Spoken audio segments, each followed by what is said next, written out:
केन्द्र पिभट जलसेचन को स्वागत। एही सिस्टमरे एक पंपिंग स्टेशन अछि जहाँ नदी, कूओ, बंध किंबा जलभंडार परी उत्सरु जल धारण करिथा। पंप उत्सरु जल को पाइप माध्यमरे केंद्रीय तार किंबा पिभट पॉइंट को परिवहन करिथाए।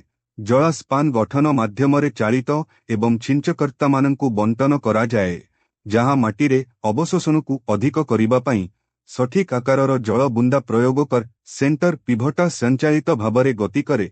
एक उच्च क्षमता संपन्न भग्नांश घोड़ा शक्ति वैद्युतिक मोटर द्वारा चालित चुकगुड़िक उपरे चालित एपरिकी कठिन अंचल को परिचालना करिबा पई परिकल्पित।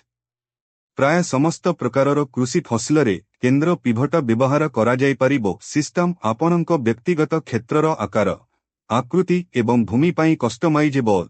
एथिसह परिवर्तनशील हार जलसेचन आपनकु उत्पादन को इबा पई विभिन्न टोपोग्राफी एवं मृत्तिका प्रकार उपरे आधार करी जल को अधिक सठिक भावरे प्रयोग करिबाकु देइथा।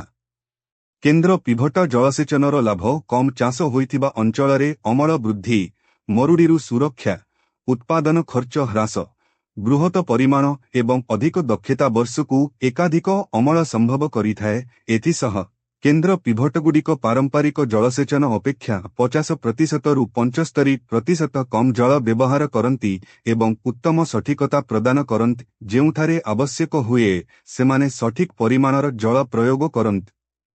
उत्स संरक्षण एवं दक्षता वृद्धि पई केंद्र पिभट हेउछि समाधान। कृषक माने सेमानंक केंद्र पिभट माध्यमरे सार एवं कीटनाशक प्रयोग करिपारिबे एवं एक समयरे एकाधिक फसल को जलसेचन करिपारिबे। अत्याधुनिक वैषयिक अग्रगति सहित कृषक माने पिभट पॉइंटरे अवस्थित एक कंट्रोल पैनलरु किंबा टाबलेट किंबा स्मार्टफोन माध्यमरे माइल माइल दूररु सेमानंकर जलसेचन को सठिक भावरे परिचालना करिपारिबे। एही समस्त कारणगुड़िक केंद्रर पिभटगुड़िकु जलसेचनर एक उन्नत पद्धति करिबा पई जोग करिथाए, जहाँकि समग्र विश्व कृषक माननकु दक्षता एवं मानसिक शांति प्रदान करिथा।